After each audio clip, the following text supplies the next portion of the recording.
It is a gift of God, lest any man should boast. Unquote. So we can clearly see that more than enough verses exist to prove that you are saved by faith or belief, and several verses contend that you are saved by belief alone.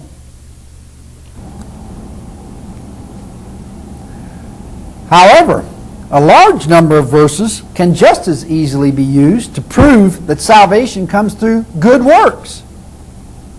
It isn't what you believe that matters. It's what you do, how you conduct your life, that counts.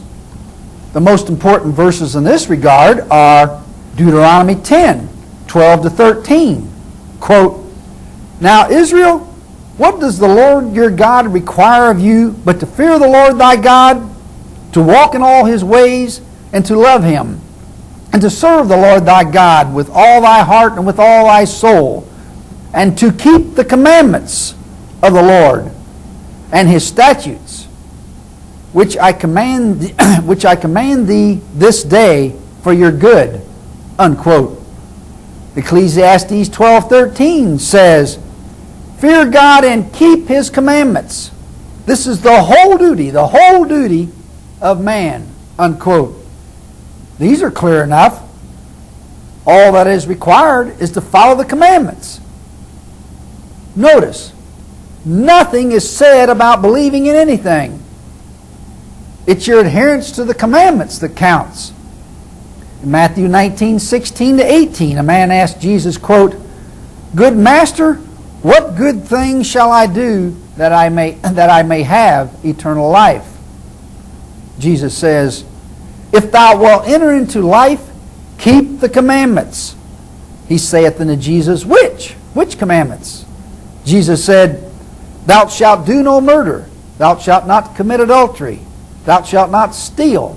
Thou shalt not bear false witness. Honor thy father and thy mother, and love thy neighbor as thyself." Unquote. In this instance, a man asked Jesus what he had to do to be saved. And if you'll notice, Jesus told him to follow only 5 of the 10 commandments and added a requirement that isn't even one of the 10 commandments. Loving thy neighbor as thyself.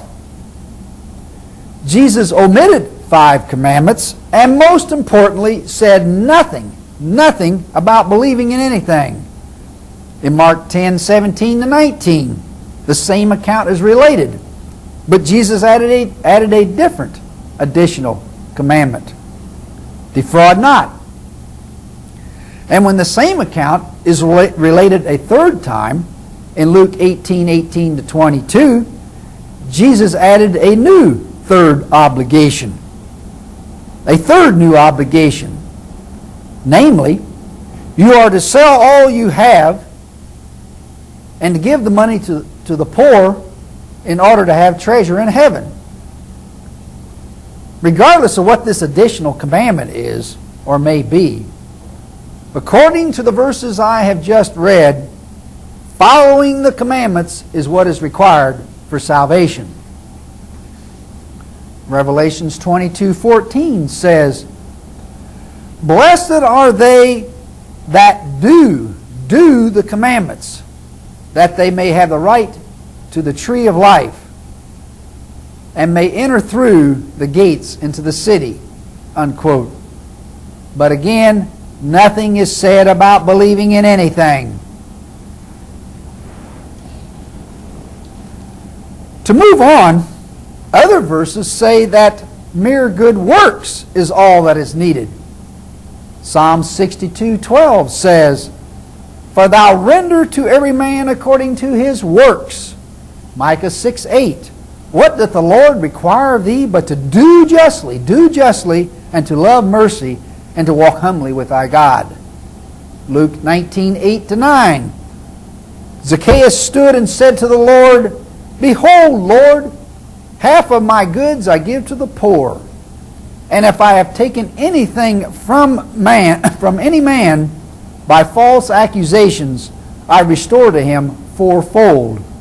And Jesus said unto him, This day is salvation come to this house." Psalm 15, 1-3 says, O Lord, who shall sojourn in thy tent? Who shall dwell on thy holy hill? Who? He who walks blamelessly and does what is right and speaks truth from his heart. Who does not slander with his tongue and does no evil to his friend, nor takes up a reproach against his neighbor. Unquote.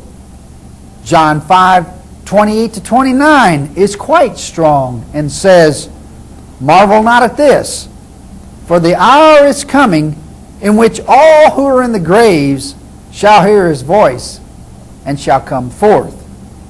They that have done good to the resurrection of life, and they that have done evil to the resurrection of damnation. Notice the dual reference to the word done. James 2:21. Was not Abraham our father justified by works? James 2:25. Was not Rahab the harlot justified by works when she received the messengers? Matthew 7:24. Whosoever heareth these sayings of mine and does them, I will liken him to a wise man who built his house upon a rock. Genesis 4:7. If you do well, notice it says, do well, will you not be accepted? Ezekiel 18:4-9. The soul that sins, it shall die. But if a man be just and do that which is lawful and right, and hath walked in my statutes, and hath kept my commandments and my judgments, he is just and shall surely live. Matthew 16:27. The Son of Man shall come, and then he shall reward every man according to his works. And finally, Luke 1:25-28 says, quote, Behold, a certain lawyer stood up and tempted him, saying, Master, what must I do to inherit eternal life? Jesus said unto him, What's written in the law? How do you read it? And he answered, Thou shalt love the Lord thy God with all thy heart, and with all thy soul, and with all thy strength, and with all thy mind, and thy neighbor as thyself. And Jesus said unto him, Thou hast answered correctly. This do, again notice the reference to the word do, and you shall live. Unquote. This passage, like those preceding it, clearly shows that salvation is obtained by good deeds and belief is not a factor. Nothing is said about believing in anything. Apologist Bowen Moody attempt to defend belief that faith is the only route to salvation by saying on page 177 in their book entitled I'm Glad You Asked, quote, Any system of salvation by works clearly conflicts with the Bible, unquote. But as we've already seen, precisely the opposite is true. Some apologists will try to allege that all of the verses in support of works as the road to salvation were uttered before the death of Jesus on the cross, and that salvation before the cross was indeed obtained by works.